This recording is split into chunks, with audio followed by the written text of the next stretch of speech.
사랑하는 교우 여러분, 오늘 여러분들의 마음은 어떠하십니까?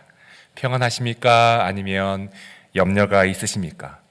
마음에 기쁨이 있으십니까? 아니면 마음에 우울함이 있으십니까? 둘 중에 하나를 선택할 수는 없을지 모르겠습니다. 왜냐하면 평안함과 염려가 공존할 때가 있고 또 기쁨과 우울이 따로 떨어져 있지 않을 때가 많이 있기 때문입니다. 다만 지금 나의 마음의 상태가 어떠한가를 살펴볼 수 있는 방법은 나의 외부적인 상황이나 환경에 내가 어떻게 반응하는가, 또는 다른 사람을 대하는 나의 태도나 말투나 행동은 어떠한가를 살펴보는 것입니다. 그것을 살펴보면 내 마음의 상태를 어느 정도 알 수가 있습니다. 예를 들어서 이렇습니다. 새가 쥐저기는 것을 보면 뭐라고 우리가 표현을 하죠? 좀 마음이 좀 울적하신 분들은 새가 운다라고 말을 합니다. 반대로 마음이 가볍고 기쁜 분들은 새가 뭐 한다고요? 노래한다라고 표현합니다. 새가 쥐저기는 그 같은 현상을 보고 표현이 그 다른 이유는 사람의 마음이 다르기 때문입니다. 어떤 현상에 대한 이해는 결국 마음의 상태가 어떠하냐에 따라 다릅니다. 사람을 대하는 태도에 있어서도 마찬가지입니다. 분명 그 사람은 같은 사람인데 내 마음가짐에 따라 그 사람이 좋아 보이기도 하고 싫어 보이기도 합니다. 가서 인사하고 싶은 마음도 있고 피하고 싶은 마음도 있습니다. 결국 마음을 다스리는 것이 중요합니다. 내 마음을 다스릴 수 있다면 상황이나 환경이나 조건으로부터 자유할 수 있기 때문입니다. 그런데 그게 어디 쉽습니까? 쉽지 않습니다. 제일 어려운 것이 마음을 다스리는 것 아니겠습니까? 이는 신앙생활에서도 마찬가지입니다. 내 마음을 어디에 두고 있느냐가 건강한 신앙생활의 중요한 척도가 됩니다. 예를 들어서 이렇습니다. 죄의 문제를 다룰 때 죄에 집중하게 되면 점점 죄에 매이게 됩니다. 마치 누군가가 코끼리를 생각하지 마 하면 코끼리가 계속 생각나는 것과 같습니다. 어떻게 해서든 나의 결단과 노력으로 죄에서 벗어나려고 하면 할수록 죄는 우리를 계속 얽매이게 합니다. 그래서 죄의 문제를 다룰 때에는 우리의 마음에 죄를 두는 것이 아니라 우리의 마음을 하나님의 은혜에 두어야 합니다. 이것은 하나님의 은혜를 잊지 않고 기억할 때 가능합니다. 마음의 문제는 결국 기억의 문제와 굉장히 가깝기 때문입니다. 그런데 신앙생활을 하다 보면 받은 은혜를 기억하지 못하고 은혜에 집중하지 못할 때가 많이 있습니다. 삶 속에서 이리 치이고 저리 치이다 보면 우리의 마음을 은혜에 두지 못할 때가 너무도 많이 있습니다. 하나님의 은혜에 마음을 두지 못할 때 우리의 마음에는 두려움과 염려와 불평이 생깁니다. 은혜에 대해 마음이 무디어졌기 때문입니다. 신앙생활에서 누릴 수 있는 감사와 감격에 마음이 무디어졌기 때문입니다. 무디어진 마음을 어떻게 다시 감사와 감격으로 채울 수 있을까요? 무디어진 마음을 어떻게 은혜로 다시 채울 수 있을까요? 오늘 말씀을 통해 우리의 무디어진 마음이 은혜의 감격과 감동으로 채워지기를 소망합니다. 오늘 읽은 본문 말씀은 예수님께서 바다 위를 걸어서 배에 탄 제자들에게 오신 장면을 보여주고 있습니다. 시간적으로는 해가 저문 밤이었습니다. 제자들은 바람이 거슬러서 불고 있었기 때문에 노를 젓느라고 애쓰고 있었습니다. 풍랑이 일었던 것이죠. 그때 예수님께서 바다 한가운데를 걸어서 제자들이 탄 배 근처에 오십니다. 제자들은 그가 귀신인 줄 알고 깜짝 놀랍니다. 누가 무리를 걷는다고 상상이나 할 수 있었겠습니까? 예수님은 그들을 안심시키신 후에 배에 오르십니다. 그때 예수님께서 배에 오르셨을 때 매섭게 불던 바람이 그쳤습니다. 바람이 그친 것을 보고 제자들은 놀랍니다. 성경은 제자들이 몹시 놀랐다고 표현하고 있습니다. 한 가지 궁금한 건 예수님이 배에 오르자 바람이 그친 것이 그리 놀랄 만한 일인가 하는 것입니다. 그런데 성경은 예수님이 배에 오르자마자 바람이 그친 것을 보고 제자들이 몹시 놀랐다라고 말하고 있습니다. 그 이유에 대해서는 다음과 같이 설명합니다. 그들은 빵을 먹이신 기적을 깨닫지 못하고 마음이 무뎌져 있었다. 사람들은 현실 앞에서 마음이 무뎌지기가 쉬운 것 같습니다. 무슨 말씀이냐 하면 앞에 있는 현실 때문에 지금까지 경험했던 마음의 감사와 감격을 잊어버리는 것 같다는 말씀입니다. 제자들이 마주한 현실은 바람이었습니다. 배가 가고자 하는 방향에 역방향으로 불어오는 바람이 제자들이 마주한 현실이었고 삶의 무게였고 고난이었습니다. 그래서 그 현실을 이기고자, 고난을 이기고자 열심히 노를 저었습니다. 그때 그 고난 속으로 예수님이 걸어오셨고 현실 속으로 예수님이 들어오셨습니다. 삶의 중심에 예수님께서 들어오신 것이죠. 여러분, 한 가지 여쭤보겠습니다. 예수님이 우리의 삶의 중심에 들어오면 어떤 일이 벌어지겠습니까? 예수님이 우리의 현실 속으로 오시면, 우리의 고난 속으로 예수님이 오시면 어떤 일이 일어나나요? 오늘 말씀에 비춰보면 바람이 그칩니다. 우리의 고난이 더 이상 고난이 되지 않습니다. 그렇게 힘겹게 싸웠던 현실이 더 이상 어려움이 아닙니다. 예수님께서 우리의 삶의 중심으로 들어오시면 그렇다는 것이죠. 예수님 없는 배에서는 바람과 싸우느라 애를 썼지만 예수님께서 배에 오르시니 바람이 그친 것과 같습니다. 그런데 그것이 당연한 것 아닙니까, 여러분? 예수님이 배에 오르셨는데 바람이 더 거세어지고 배가 뒤집어질 정도로 그 지경이 되었다라고 한다면 더 이상한 것이었겠지요. 예수님께서 배에 오르시니 바람이 그친 것은 당연한 결과입니다. 예수님이신데요. 당연한 것 아닙니까? 예수님이 우리 삶에 들어오면 우리의 고난과 어려움이 없어지는 것은 당연한 것 아닙니까? 그런데 그 당연한 것이 아닌 것으로 제자들은 받아들인 모양입니다. 그래서 바람이 그친 것을 보고 몹시 놀랐습니다. 지금 우리가 볼 때는 예수님이 바다 위를 걸어오셨고 그리고 배에 오르셨으니 바람이 그친 것은 당연해 보이는데 당시 제자들은 그것이 당연하지 않게 여겼습니다. 물 위를 걸어오신 것도 그렇고 바람이 그친 것도 그렇고 웬일인지 모두가 그들에게는 낯설게 느껴졌던 모양입니다. 성경은 그 이유를 이렇게 밝히고 있죠. 아까 보았던 말씀입니다. 그들이 예수님께서 빵을 먹이신 기적을 깨닫지 못하고 마음이 어떻다고요? 무뎌져 있었다. 오늘 말씀을 보면요, 배에 올라 건너편으로 가라고 제자들에게 말씀하시기 전에 예수님은 5,000명을 보리떡 5개와 물고기 2마리로 먹이신 기적을 행하셨습니다. 제자들은 그 기적을 경험했습니다. 배에 타기 직전에 말입니다. 근데 그 기적을 그냥 보고 그냥 경험한 것이 아니라 그 기적의 현장에서 기적에 이 제자들은 직접 참여를 했습니다. 왜냐하면 그들은 예수님의 말씀에 따라 직접 사람들에게 빵을 나누어 주었고 물고기를 나누어 주었기 때문입니다. 다 먹은 후에 12광주리를 거두은 것도 제자들이었습니다. 그러니 그들은 그 기적을 그저 지켜만 본 것이 아니라 그 기적에 참여했던 사람들입니다. 우리가 상상할 수 없었던 기적에 참여했던 그들이었는데 바로 배에 타기 직전에 그 일을 경험했는데 그들은 삶의 현실에서 바람에서 그 감격과 감동을 잊었습니다.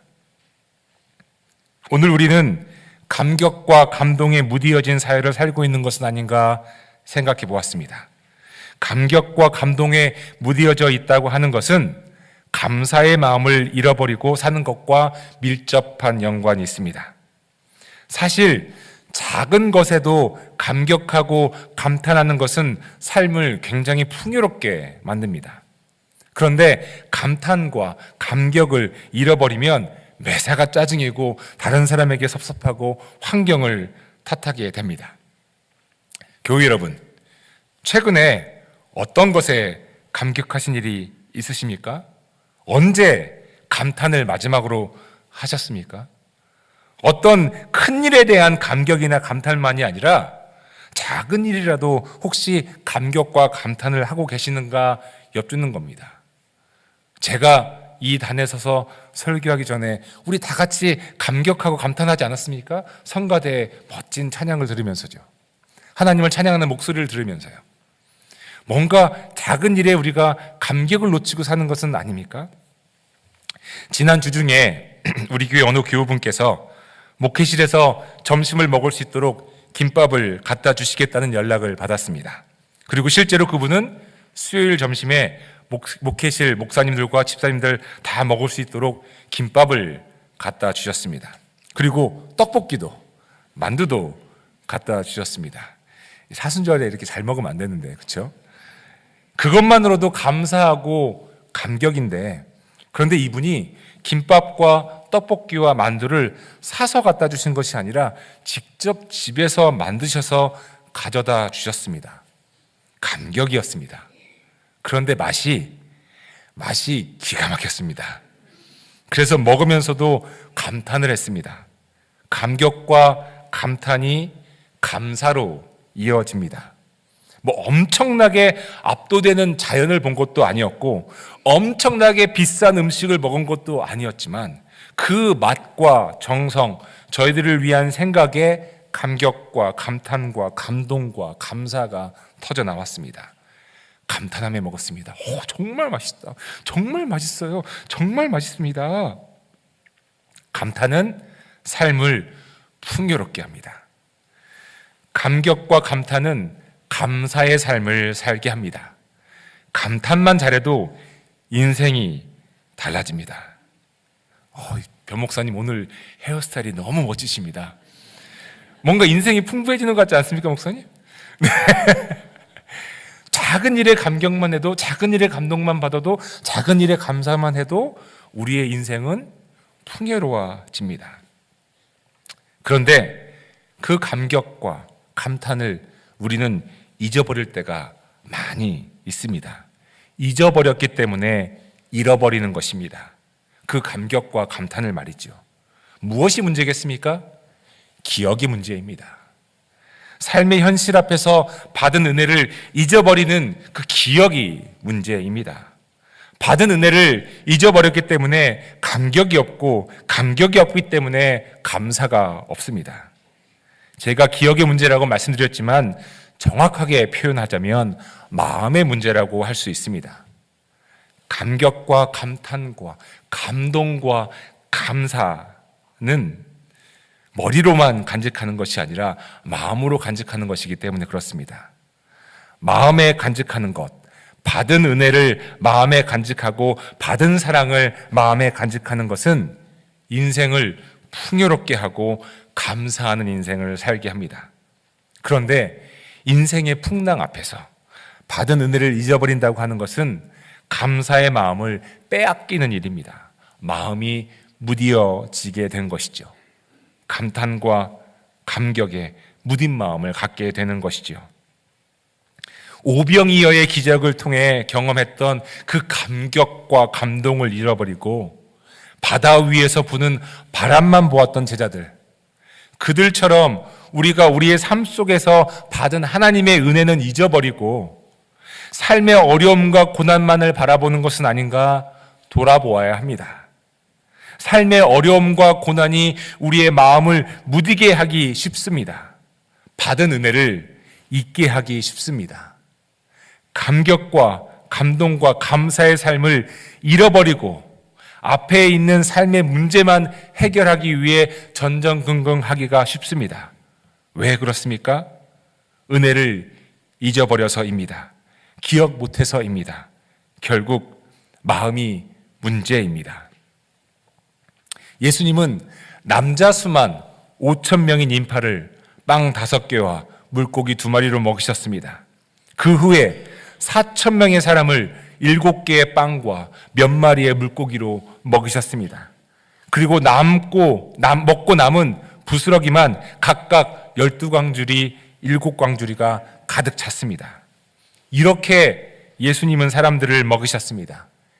이 기적으로 사람들을 먹이신 이야기는 예수님이 누구신가를 보여주고 있는 말씀입니다. 이 땅에 빵으로 오신 주님, 생명의 떡으로 오신 주님, 자신이 누구신가를 빵을 먹임으로써 보여주고 있는 기적들인 것이지요. 생명의 빵이다. 나는 생명의 떡이다. 예수님은 우리에게 생명을 주시기 위해 오셨습니다. 예수님은 우리 모두에게 구원자로 오셨습니다. 아무리 많은 인파도 먹이실 수 있었던 예수님은 모든 이에게 생명의 빵으로 오셨고 누구든지 예수님을 맞아들이면 구원을 주시는 구원자로 오셨습니다. 여러분 믿으십니까? 요한복음 1장 12절 말씀을 들어보십시오. 그를 맞아들인 사람들, 곧 그 이름을 믿는 사람들에게는 하나님의 자녀가 되는 뭘 주셨다고요? 특권을 주셨다. 특권을 주셨다. 하나님의 자녀가 되는 특권. 예수님을 맞아들인 사람은, 그 이름을 믿는 사람들은 하나님의 자녀가 되는 특권을 받은 줄 믿습니다. 예수님을 구주로 믿는 우리 모두는 하나님의 자녀가 된 특권이 주어졌습니다. 그런데 이 엄청난 특권 앞에 우리는 감격과 감동을 잃어버린 건 아닌가요? 교회에 나와 예배를 드리면서도 혹시 예수님께서 베푸신 구원의 감격과 감동을 잃어버린 채 마음이 무뎌져 있는 것은 아닌가요? 솔직한 마음으로 우리 자신을 돌아보아야 합니다. 우리 마음을 살펴보아야 합니다. 교회에 나와서 예배 드리는데 저 사람 때문에 내가 마음이 닫혀있고 저 사람 때문에 내가 마음이 닫혀있고 혹시 이런 것은 아닙니까? 우리 마음속에 감동과 감사가 없는 것은 아닌가요? 예수님께서 베푸신 십자가의 은총을 잊어버리고 감격과 감탄과 감동은 없고 불평과 불만이 우리 마음에 있는 것은 아닌지 살펴보아야 합니다. 하나님의 자녀가 되었다고 하는 그 말씀에서 본 특권, 이 특권은 사실 엄청난 특권입니다. 우리가 그것을 잊고 살 때가 있는 것 같습니다. 하나님이 창조주가 나의 아버지가 되셨다는 특권입니다. 마치 이런 것과 같습니다. 여러분이 미국의 대통령이 되었다고 칩시다. 상상해야 마음대로 할 수 있지 않습니까? 여러분이 미국의 대통령이 되었다고 생각합니다. 여러분들의 주변에는 보이는 경호 인력과 보이지 않는 경호 인력들이 수많이 배치되어 있을 것입니다. 누구도 함부로 여러분을 만날 수 없을 것이고 누구도 감히 여러분에게 가까이 올 수도 없을 것입니다. 담임 목사인 제가 여러분을 뵙고 싶어도 따로 비서실에 연락을 해서 용건을 말하고 허락을 받고 날짜를 받고 신원조회를 하고 몇 차례의 보안 검색과 숙지사항을 배운 후에 정해진 시간에 정해진 시간만큼 겨우 여러분들을 뵐 수 있을까 말까일 것입니다. 그런데 여러분들의 자녀는 어떻습니까? 여러분의 자녀가 성큼성큼 복도를 걸어서 여러분의 방으로 오고 있다고 칩시다. 누가 여러분의 자녀를 막을 수 있겠습니까? 없습니다. 자녀가 아버지 방으로 가서 아버지를 만날 수 있는 것은 엄청난 특권입니다. 누구도 누릴 수 없는 특권입니다. 이 땅에서의 특권도 이러한데 하늘나라에서의 특권은 어떠하겠습니까? 하나님이 우리 아버지가 되시고 우리가 하나님의 자녀가 되었다고 하는 것은 특권입니다. 우리는 아버지한테 갈 수 있고 아버지와 마음 놓고 말을 할 수 있습니다. 우리에게 주어진 특권은 우리가 획득한 것이 아니라 우리의 노력으로 성취한 것이 아니라 하나님의 은혜의 선물입니다. 우리가 예수 그리스도를 믿음으로 그 믿음으로 인해서 주어진 하나님의 선물입니다. 선물을 받았는데 이 엄청난 특권의 선물을 받았는데 이 선물에 대한 감격이 없다면 그것은 정말 문제입니다. 사랑하는 교회 여러분, 우리 모두 다 하나님의 자녀 아닙니까? 아버지가 하나님께서 우리 아버지 되시지 않습니까? 우리가 구원을 받지 않았습니까? 우리가 오병이어의 기적 같은 것을 우리 주님 안에서 체험하고 있지 않습니까? 그 은혜를 우리가 체험하고 있지 않습니까? 그런데 우리가 그 받은 특권을, 그 받은 선물에 대한 감동과 감사가 없다면, 감격이 없다면 뭔가 문제가 있는 것 아닙니까?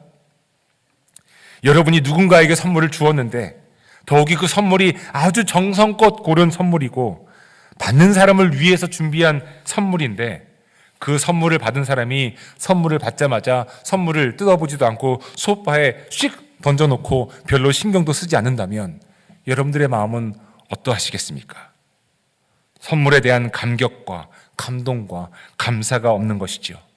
선물을 준비한 사람이 그 선물을 다시 회수할 수도 있을 것입니다. 마음이 크게 상해서 다시는 선물을 주지 않을 수도 있습니다. 우리에게 주어진 하나님의 선물, 즉 하나님의 자녀가 된 특권의 선물은 값으로 매길 수 없는 선물입니다. 그런데 그 선물에 감탄과 감동과 감격과 감사가 없다면 어떠하시겠습니까? 선물이 주어졌는데 마음이 무디어져서 별 감흥이 없다면 하나님께서 어떤 마음이시겠습니까? 사랑하는 교회 여러분, 교회에 오시면 감동이 있으십니까? 교회에 함께 모여 예배를 드리는데 감격이 있으십니까? 저는 저와 여러분 우리 모두가 하나님 앞에서 하나님의 이름을 찬양하고 하나님의 이름을 높이는 이 예배를 통해 하나님께서 우리에게 주신 그 은혜를 다시 한번 경험하며 하나님의 자녀가 된 그 특권을 다시 한번 누리며 우리에게 감동과 감격이 가득하기를 간절히 소망합니다. 만약 예배에 감동과 감격이 없다면 그 감동과 감격이 회복되기를 간절히 소망합니다. 예배가 무엇입니까? 멋지게 와서 멋지게 앉아서 멋지게 예배드리고 멋지게 돌아가는 것이 예배입니까? 아니지요. 예배는 하나님을 감탄하는 것입니다. 하나님 너무 좋습니다. 하나님 너무 대단하십니다. 하나님의 이름을 제가 찬양합니다. 예배는 하나님을 감탄하는 것이고 하나님의 임재에 감격하는 것입니다. 하나님의 사랑에 감동하는 것이죠. 하나님께서 주신 구원의 선물에 감사하는 것입니다. 예배는 감탄과 감격과 감동과 감사입니다. 그것 말고 무엇이 더 필요하겠습니까? 없습니다. 찬양대가 찬양을 하는 이유가 바로 그것 아닙니까? 하나님을 감탄하는 겁니다. 어찌 찬양 안 할까? 오늘 부른 찬양의 가사처럼 말이죠. 이렇게 큰 은혜를 받았는데 어찌 하나님 찬양 안 할 수가 있겠습니까? 찬양대의 찬양이 무엇입니까? 하나님을 감탄하는 겁니다. 우리가 부르는 찬송은 무엇입니까? 하나님께 우리의 마음을 모아 찬사를 보내는 것입니다. 하나님 정말 대단하십니다. 기도가 무엇입니까? 우리의 간구이기도 하지만 하나님께 우리의 사랑을 고백하고 하나님의 사랑에 감사하는 것이 기도 아니겠습니까? 그러니 예배는 하나님에 대한 감격으로 가득 차야 합니다. 매일 우리 교회를 위해 기도할 때 우리가 이렇게 기도하지 않습니까? 하나님의 영으로, 하나님의 영이신 성령님의 임재로 가득 찬 교회가 되게 해달라고 여러분 기도하지 않습니까? 이 뜻은 하나님의 임재로 인해 우리의 마음에 감격과 감사가 가득하게 해달라고 하는 기도입니다. 예배 가운데 우리와 함께 하시는 하나님, 예배의 상황이 어떻든, 예배의 진행이 매끄럽든 매끄럽지 못하든, 오늘의 설교가 이해가 되든 이해가 되지 않든 우리가 감격하는 이유는 오직 하나님 때문입니다. 하나님의 임재로 우리는 감격해야 합니다. 예배를 통해 우리는 하나님의 은혜를 기억하고 그 은혜로 감탄하며 감격하며 감사해야 합니다. 예배를 통해서 사람을 바라볼 것이 아닙니다. 예배를 통해서 하나님을 바라보고 하나님 때문에 감사해야 합니다. 일부 예배 때 이렇게 목회자들이 가운을 입는 이유는 트레디셔널 전통적인 예배이기도 하지만 여러분 이 가운의 의미가 무엇입니까? 찬양대가 입은 저 가운의 의미가 무엇입니까? 나는 없고 인간 김유진은 없고 감추고 하나님의 영광이 드러나기 위해서 나를 감추는 겁니다. 찬양대원들 한 분 한 분 가운을 입은 이유가 나는 없고 하나님의 영광이 드러나기 위함의 고백입니다. 가운을 입는 것이 멋있으려고 입는 것이 아닙니다. 가운을 입는 이유는 나를 감추기 위한 것이죠. 왜 그렇죠? 하나님의 영광을 위해서입니다.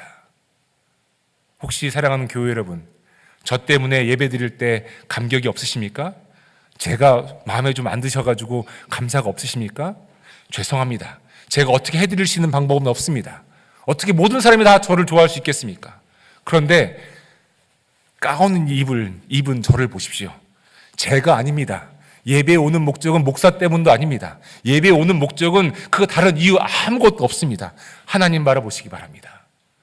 하나님 때문에 감사하고 하나님 때문에 감동하고 하나님 때문에 감탄하는 것이 우리의 예배 아닙니까?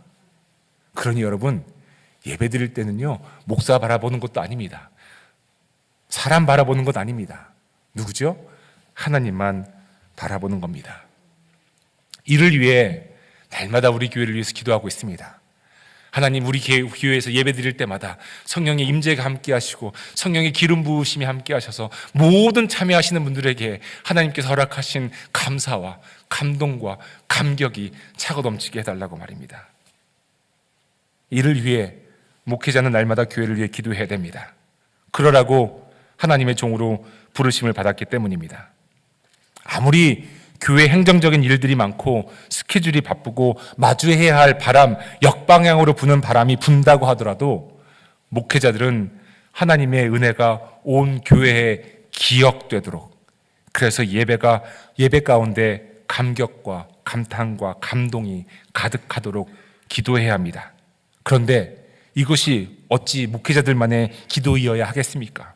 평신도 사역자로 부름받으신 모든 크리스찬들이 하나님의 은혜를 기억하고 하나님의 은혜로 말미암아 감격과 감동과 감사의 삶을 살도록 기도해야 되지 않겠습니까? 이것이 마음이 무디어지지 않게 하는 방법입니다. 성경에서 가장 많이 나오는 명령어가 있습니다. 그것은 바로 기억하라입니다. 기억하라. 구약 성서를 통해서도 계속 나오는 이야기가 이겁니다. 여호와를 기억하라. 하나님께서 너희를 어떻게 구원하셨는지 기억하라. 주님께서는 말씀하셨지요. 마지막 만찬을 나누시면서 이것을 행할 때마다 나를 기념하라, 나를 기억하라. 하나님은 우리에게 기억하라고 말씀하고 사십니다. 구약 성서를 보면 하나님께서 주신 계명을 문설주에 써서 붙여놓고 손목에 메고 다니고 이마에 묶고 다니라고까지 말씀하십니다. 이렇게까지 말씀하시는 이유는 우리가 기억을 못할 때가 있기 때문이지요.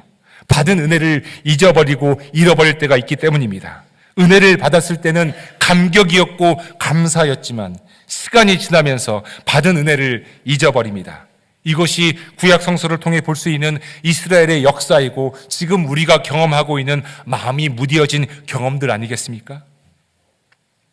이제 말씀을 정리하고자 합니다. 사랑하는 교우 여러분, 우리는 마음에 새겨야 합니다. 예수님이 누구신지, 그리고 그분이 행하신 모든 일이 우리를 구원하시기 위한 은혜라고 하는 사실을 기억해야 합니다. 머리로 기억하는 것이 아니라 마음에 새겨야 합니다. 하나님께로부터 받은 은혜를, 받은 복을, 받은 선물을 마음에 새겨야 합니다. 그래야 마음이 감격과 감동과 감사로부터 무뎌지지 않습니다. 매 순간 하나님의 은혜로 감동스럽게 사십시다. 무엇이 더 필요하겠습니까? 감동받기 위해서 어떤 것이 더 필요하시겠습니까? 무엇을 더 욕심내시겠습니까? 이미 예수 그리스도를 통한 하나님의 은혜가 우리에게 주어졌습니다. 이미 하나님의 자녀가 된 특권을 우리는 가지고 있습니다. 마음이 무디어진 것이 문제였습니다. 하지만 이제 우리 마음에 다시 한번 새깁니다. 예수님이 우리의 구세주이십니다. 아멘이십니까? 예수님으로 말미암아 우리는 하나님의 자녀가 된 특권을 얻었습니다. 예수 그리스도로 말미암아 우리는 죽음이 아닌 영원한 생명을 선물 받았습니다. 이제 이 땅에서 우리가 살아야 할 인생은 받은 은혜로 말미암은 감탄과 감격과 감동과 감사가 가득한 인생이어야 합니다. 예수 그리스도 때문에 말이죠. 그분 때문에 우리가 그렇게 살 수 있는 것입니다. 그분 때문에 감탄의 인생을 사시는, 그래서 감사가 가득한 인생을 사시는 저와 여러분 되시기를 주님의 이름으로 간절히 소망하며 축복해드립니다. 이 시간 함께 말씀을 기억하면서 결단하면서 기도했으면 좋겠습니다. 혹시 마음이 무디어져 있었습니까? 혹시 내가 하나님의 자녀가 된 그 특권을 잊어버리고 있었습니까?